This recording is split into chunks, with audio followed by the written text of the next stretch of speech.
the doctor. He's an orthopedic surgeon down in Rancho Mirage. He's 80 years of age, 5 years my junior. I'll be 90 in March, the second day of March. But when I went into the aviation cadet in February, I took the exam in Pittsburgh, Pennsylvania in February 1942. That's two months after Pearl Harbor. Pearl Harbor was December 7, 1941. I took the exam in February 1942. And my brother was somewhere in junior high or something.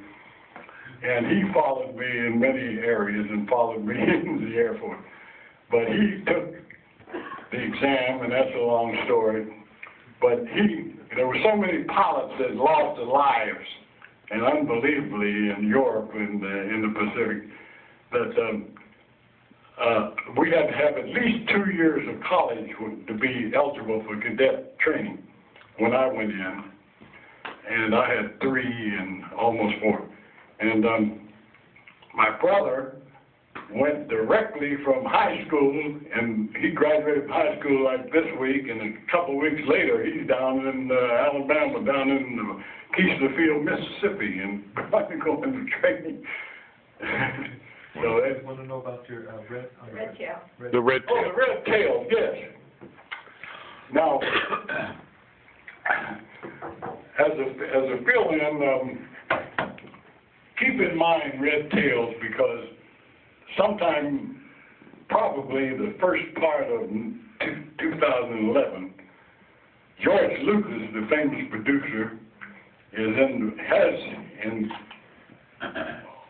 practically completed a major motion picture, and that'll be entitled Red Tails. And look for the release of that. Of course, since I was with the bomber group, and we didn't actually not quite get into combat, because we were headed for Okinawa when the atomic bomb was dropped on Hiroshima. But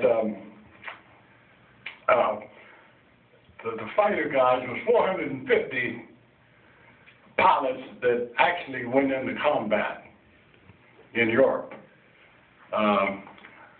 And 450, 66 were killed in combat. 30-some was taken prisoner of war. And today, out of the 450 over there, I just talked with a fellow the other day, and he's organizing something down in Florida later in next year.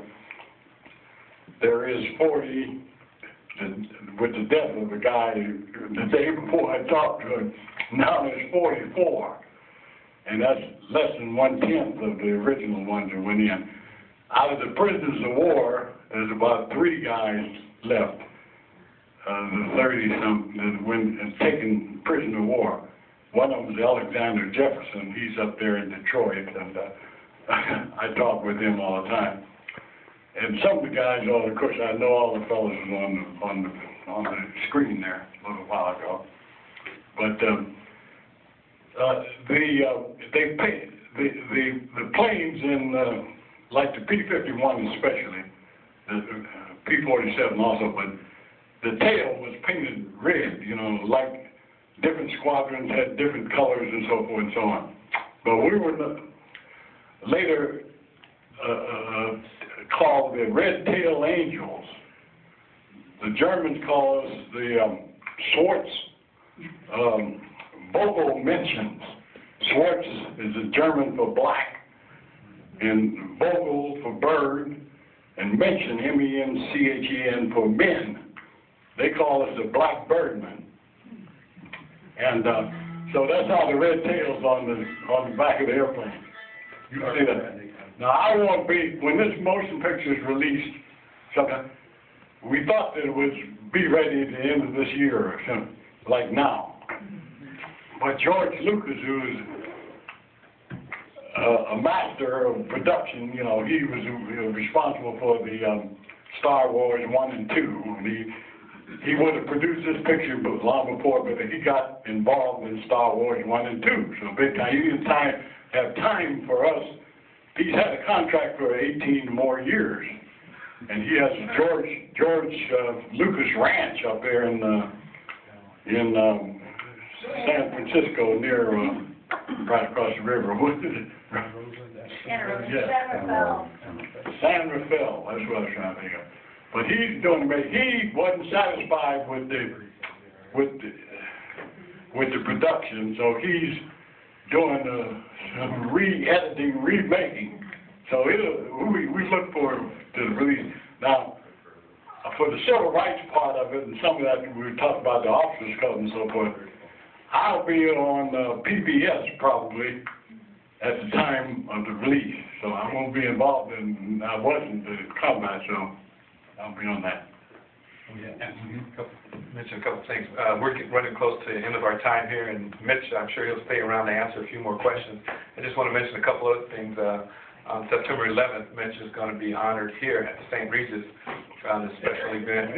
I mean, the Ritz. Last year was at the St. Regis. At the Ritz there.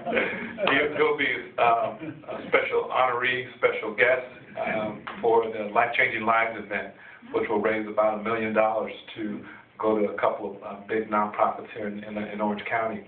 And so if anybody want to attend that event, it should be a great event. That will be here September 11th. Mitch is also back in his hometown, so what's this? Sewickley. S-E-W-I-C-K-L-E-Y. Sewickley. That's Indian for Sweetwater. We have the best water of any place around the coast. Back in Sweetwater.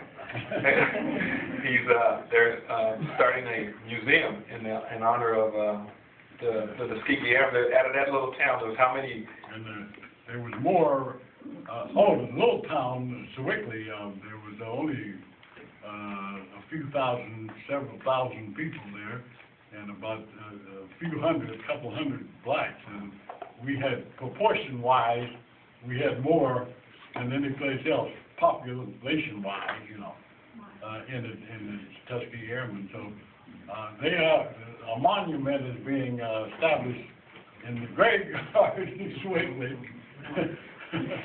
And Sewickley Heights. It's just announced. We were down in the village, right on the Ohio River. I don't know how many you're acquainted with the three rivers, Monongah, Haley, the Allegheny come together in Pittsburgh at the Golden Triangle to form the Ohio River. If you're all Pittsburgh Steelers fans, you'll know something about that. None of those are in here. But I'll just say this. I grew up in this little town, and we had one theater there in the village. And Mr. Wheat was the owner of that theater. And I've been an integrationist and an equal rights man since I was like that.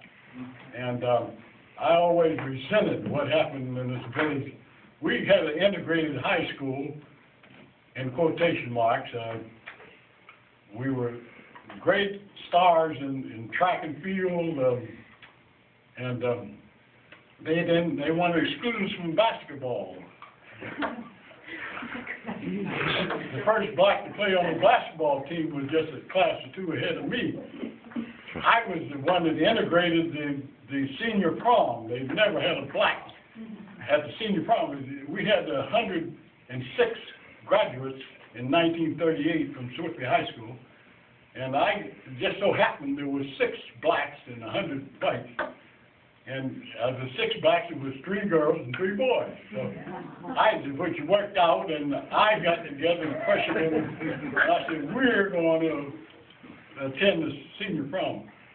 And brother finally materialized, and we walked into the dance there, and you could hear a pin drop. Just shocked to death. So I thought I'd set a precedent there and broke the line. But it didn't work out that way because next year it wasn't a repeat. But so I so resented all that stuff. Finally, in 1946, this is before I got, well, we were stationed down in Garden Field, Kentucky, Louisville, Kentucky, right adjacent to Fort Knox. You might know something about Fort Knox.